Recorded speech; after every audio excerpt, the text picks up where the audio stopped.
Hi, everyone. I'm Lauren Albandian. I am the coordinator for ISAR 2022. So ISAR puts on a conference every 4 years, and we haven't been able to have that conference since 2016. So we're having this conference August 25th through 29th. It will be held in Westminster, Colorado. That's right in between Boulder and Denver. And so we have we have exactly 100 speakers. You can go to isar2022.org to find all the information you will need to make your decision to join us at the conference. And hopefully you will make that decision. It's going to be very exciting. One of the speakers I have with me today, Gemini Brett, is a colleague of mine and a friend, and we are going to talk about what Gemini Brett is presenting at the conference. But a lot of you already know who he is, but I'm going to read his bio, do that thing. So those of you who don't know might learn a little bit more about him. He's a shamanic storyteller, an inspiring educator known for his devotion to reconnecting astrologers with the sacred astronomy of the living sky. His terrestrial translations of the celestial conversation expressed through the ancient arts activate seasoned sages as much as they initiate students new to the cosmic curriculum. That is a mouthful. Brett's passion, dedication, and innovation were rewarded recently with the Organization of Professional Astrologers, that's OPA, that's 2020 Orion Award for Outstanding Contributions in Astrology. Hi, how are you doing? Hi, the early morning tongue twister trickster bio is probably not too kind. My apologies.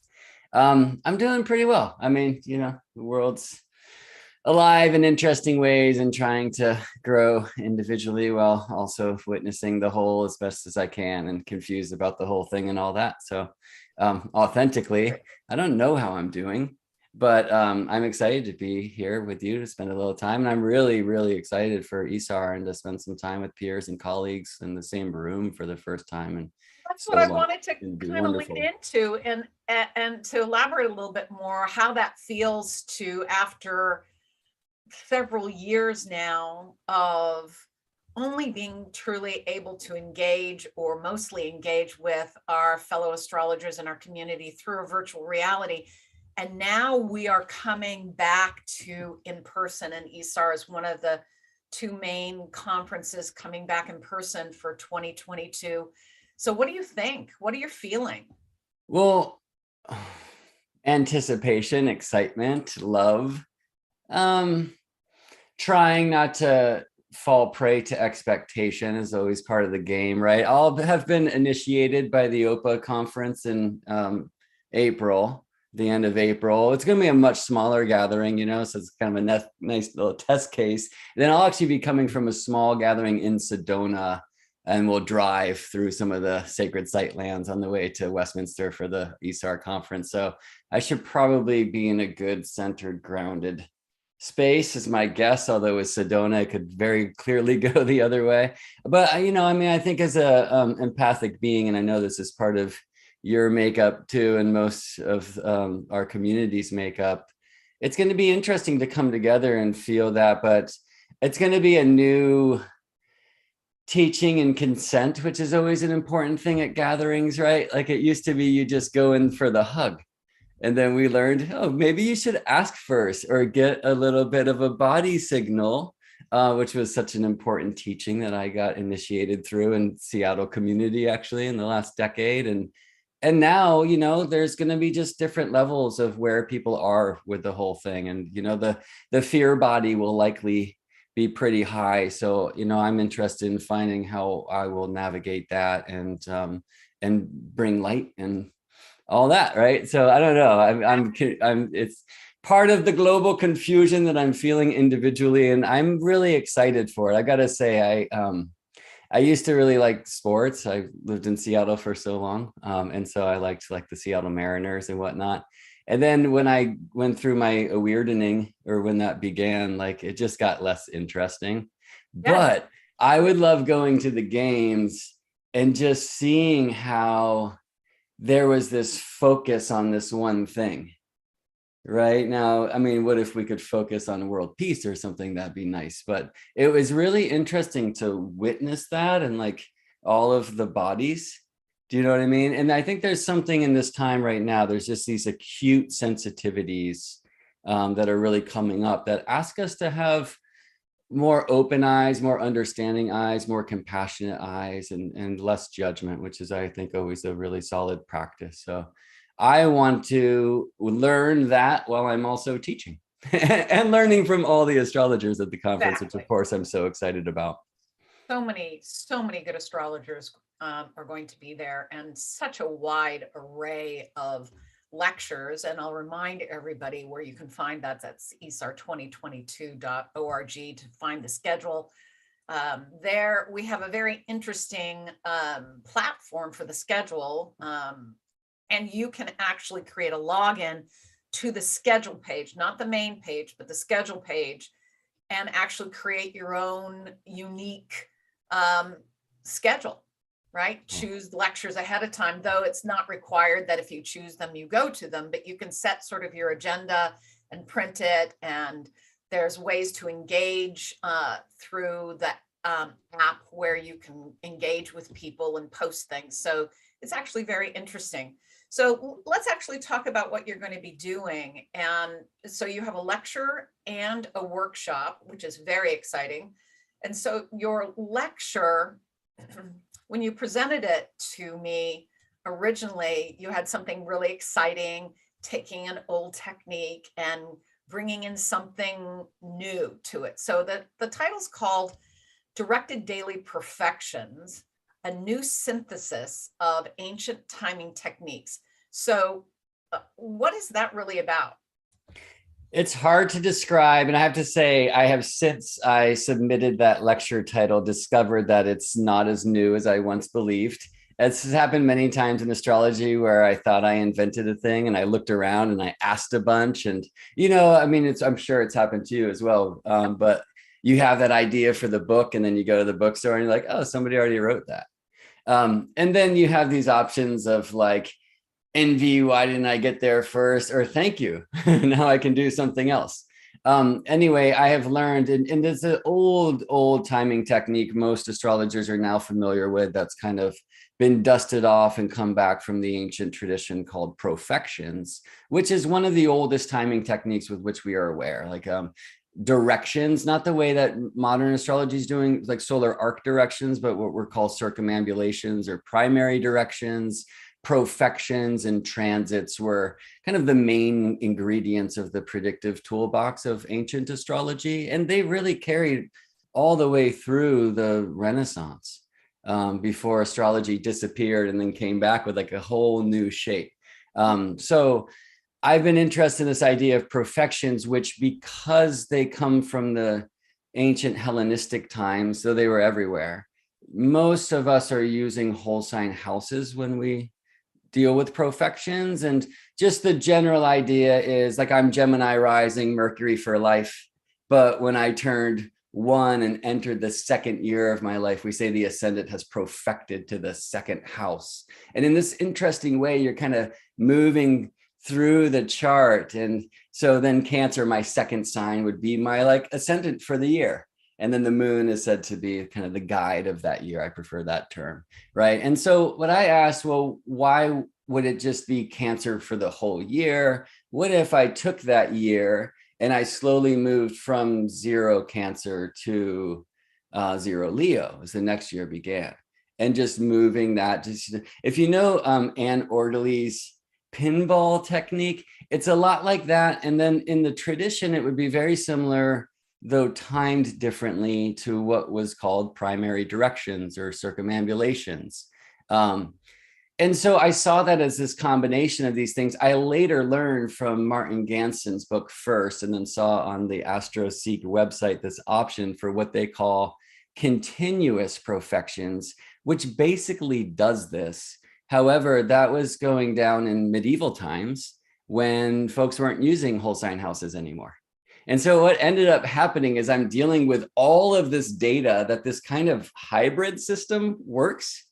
And so I'm just excited to present some of that data. It was a really interesting category that I was asked to present in, which it seemed like it could speak to traditional technique and also statistical analysis at the same time. So I'm trying to find a way to like teach actually at least just an overview of many simple ancient techniques. Oh, I don't know. They're as simple as a flower, and that's a complicated thing, to quote my friend David J. And then to kind of show how I've been testing them statistically. I was really excited to present this for a grant at the coming OPA iAstrologer retreat. And it was like, oh, wait a second, that's like not mine.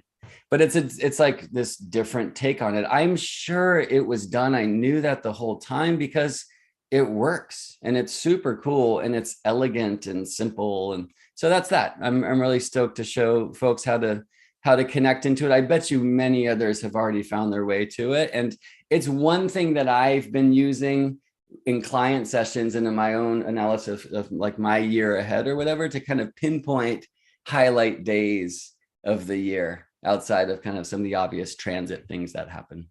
Cool. All right. So on Monday, you've been tasked with giving a workshop. Now, folks can add the workshop to their regular registration.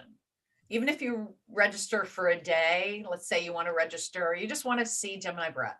You just want to see him. So you register for Sunday and then you register for Monday for his workshop.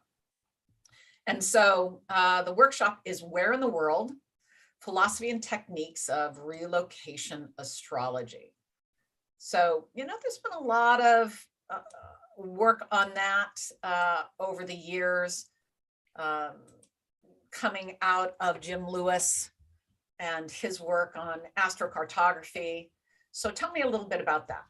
Yeah, and in some ways goes back to Ptolemy, but he had kind of a strange thing going down of assigning like different signs to different countries. And in some ways seems willy-nilly. We know like in mundane astrology, folks usually work with an independence chart for a country or like a birth chart like that.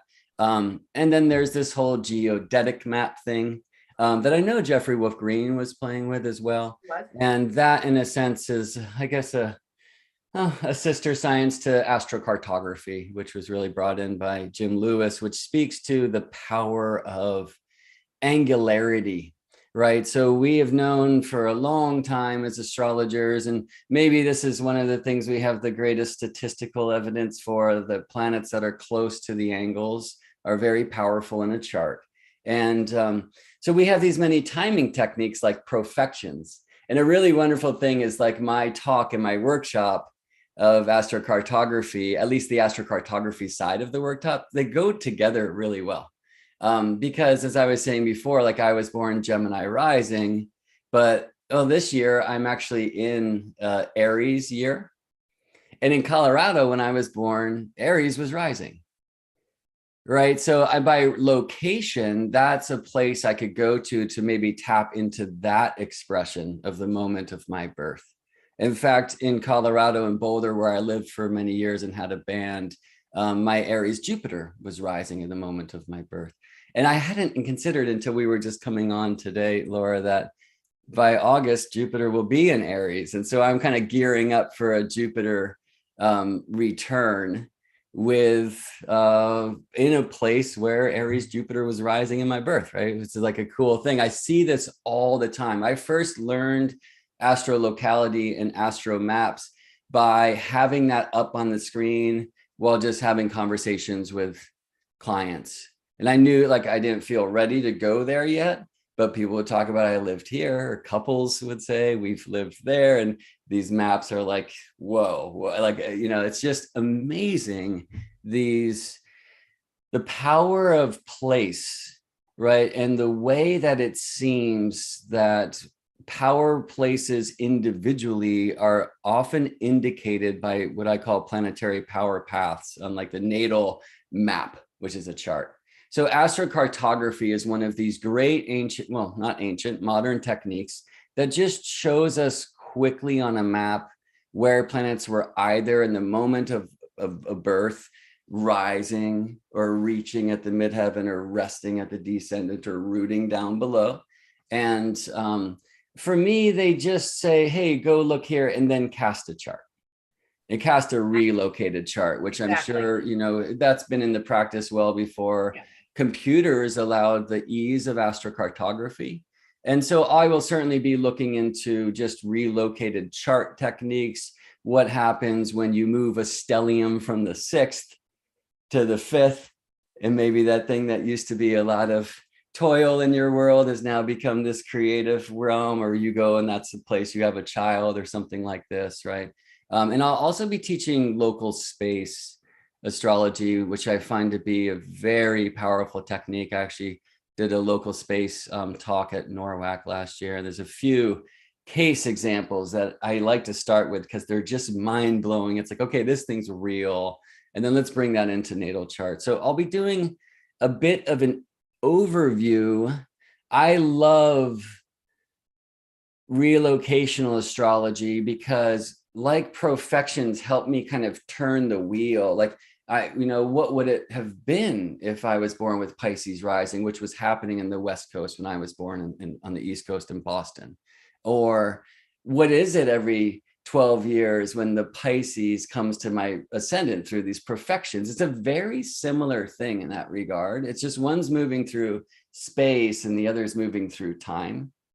And I'm excited in the astrolocality to not dive so deep into every intricacy of the astronomy of the thing, which is something that very much attracts me to it. I'm such a sky guy and I like the astronomy workings of astrology. It's one of the things that first brought me to astrolocality because it's so astronomical and it's really opened up my eyes to contemplations of like, oh, well, what was the moon looking at when I was born? Or, like how did Jupiter, if there was a big telescope on Jupiter pointed at Earth, what was Jupiter seeing? Like these kinds of things that I think are really fun.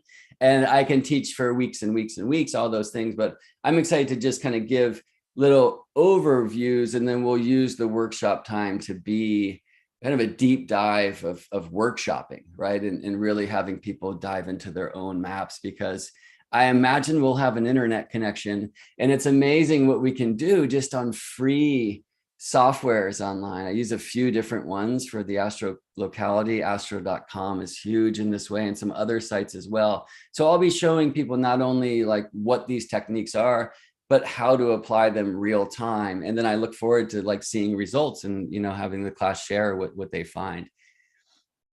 Excellent. So look, y'all, if you haven't been to one of Gemini Brett's lectures or his workshops, this man has a wealth of knowledge sitting inside of him. He absorbs so much. I've recognized that in you as I've watched you evolve your astrology through the years. And so very exciting. And y'all should give this serious consideration to check out and seriously add the pre and post conference workshops to your agenda for the conference. Remember, you can go to ISAR 2022.org to find all the information. The conference is happening August 25th through the 29th. It's happening at the Westin Westminster, which is right in between Denver and Boulder. And so we're excited. It's going to be August. It's going to be beautiful weather. And it's going to be great to be outside in the sun. So we can't wait to see you all. Thank you, Gemini Brett. And I'll just say also under the stars, like Westminster's a little bit further away from the bright city lights. It's new moon time. The stars should be shining in August. And so one thing that's not on the schedule, which you can pencil in if you'd like, is night times where I'll be pointing out stars and helping people find the midheaven in the sky and those kinds of things. It's one thing that I've always done at NORWAC. When this cloud is gone and August in Colorado, we have an even greater chance of seeing some stars. So I hope you'll come for the whole thing. And I'm really, really excited to connect in with community again. I'm so I'm grateful for and thankful for folks like yourself, Laura, who've kind of kept the community gathered through the advent of modern technology during these strange times. But of course, there's nothing like being heart to heart in the same room. And I think there'll be a new level of gratitude for the opportunity for us to come together with our peers. And that gratitude carries a medium for the exchange of ideas. And so I think it's going to be a revolutionary time.